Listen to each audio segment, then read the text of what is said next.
You've tried the cheap fix.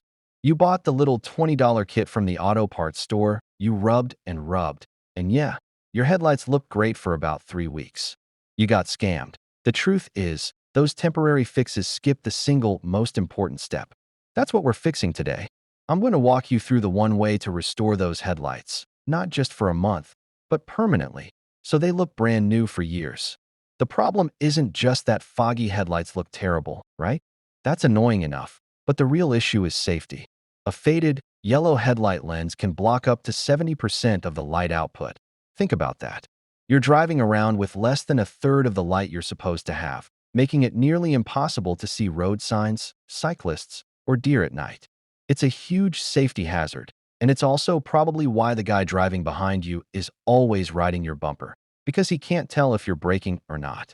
You see, modern headlight lenses aren't made of glass. They're made of something called polycarbonate plastic.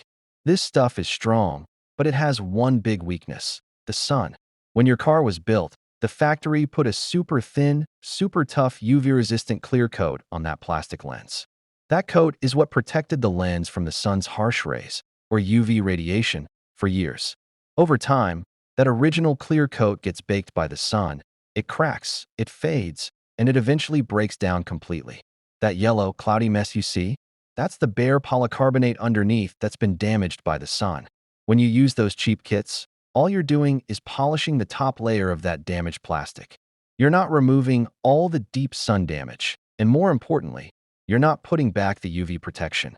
It's like cleaning a boat and then immediately sailing it out in a storm without a life jacket. First, we have to remove all of the old, damaged plastic down to a clean, fresh layer. Second, we have to put a new UV clear coat back on. This is a step-by-step process, and you can't skip any part. I'm going to be going through the sanding process in incredible detail because this is where 90% of people mess up and give up. It takes patience, but it's totally doable, and you'll get pro results. Before we even touch the lens with sandpaper, we have to prep the car. Grab some painter's tape. The blue stuff works great, and you need to tape off the entire area around the headlight. I mean the fender, the hood, the bumper, everything that touches the plastic lens. If you skip this, you are going to scratch your paint when you start sanding, and that is a much bigger problem to fix. So, take your time here. Run the tape right up against the edge of the lens, making sure no paint is exposed. You're essentially giving the headlight lens a protective border. Once the surrounding paint is safe, grab a simple cleaning spray, like glass cleaner, and wipe down the lens completely. We need to start with a surface that is totally clean, free of dirt, road grime, or bugs. You are going to need wet/dry sandpaper, and you need a wide range of grit levels. We're going to start heavy to remove the bad stuff, and then we'll work our way up to superfine sandpaper to polish it back to crystal clear. The key here is not to skip any grit level. You need a spray bottle filled with water, too, that we're doing this wet. Wet sanding keeps the plastic cool, prevents the sandpaper from getting clogged, and gives you a smoother finish. Grit level 1, 400 grit sandpaper. We start with 400 grit. This is coarse. This grit is specifically designed to chew through that remaining factory clear coat and the thickest layer of yellowed plastic. You can use a sanding block or do this by hand. If you're doing it by hand, make sure you keep your pressure even. Dip the sandpaper in water, spray the lens, and start sanding. You'll want to sand in straight lines, either left to right or up and down. Sanding in a consistent direction helps you keep track of your progress and makes it easier to remove those scratches in the next step. As you sand, you'll see a thick, milky yellow liquid coming off. That is the bad stuff. Keep sanding the entire surface evenly until the whole lens looks uniformly foggy and milky. You won't be able to see through it at all, and that's okay. The biggest mistake here is stopping too early. If you can still see patches of clear plastic or extra yellow spots, you haven't removed the damage. You need to keep going until it all looks the same. This 400 grit stage should take you a good 5 to 8 minutes per headlight, maybe more, depending on how bad the haze is. Grit level 2, 600 grit sandpaper. Now we switch to 600 grit. This is still a strong grit, but its main job isn't to remove the yellow damage. It's to remove the deep, aggressive scratches left behind by the 400 grit paper. This is critical. You now need to switch the direction you are sanding, because when you switch directions, You can clearly see when the deep 400 grit scratches have disappeared. You keep sanding in the new direction until you can't see any trace of the old scratches. The milky residue should be white now, not yellow, which means you're sanding clean plastic. Again, apply even pressure and cover the entire lens surface. This stage should take you about 5 minutes. Grit level 3, 800 grit sandpaper. Next up is 800 grit. We are starting to refine the surface now. This paper is softer and more gentle. Again, switch your sanding direction. If you were sanding up and down with the 600 grit, you are now sanding left to right with the 800 grit. The goal here is the same. Eliminate all the visible scratches from the 600 grit. The lens will still look frosted, but the texture of that frost should feel smoother and much less rough than before. You should be using less pressure now, letting the paper do the work. If you feel any rough spots, go back and keep sanding. Take another 5 minutes here, making sure the surface is uniform. Grit level 4, 1000 grit sandpaper. Now we move to 1000 grit. We are halfway through the refinement process. Switch directions again. At this point, the lens should start to look slightly smoother, and when it's wet, it might even look like you can almost see through it. That's a good sign that we're getting closer. The water you rinse off should be clear or just slightly white. No more yellow residue should be coming off the lens.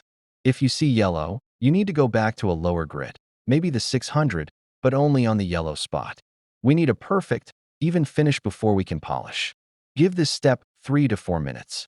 Grit level 5, 1500 grit sandpaper, 1500 grit. We're in the home stretch of the sanding phase. Switch your direction one last time. This paper is very fine. It's barely scratching the surface. It's mostly smoothing it out. Your goal is to get a truly consistent, satin-smooth finish. When you wipe the water off, the lens should be a uniform, deep white haze. Take your time and enjoy the process. The hardest work of removing the major damage is done.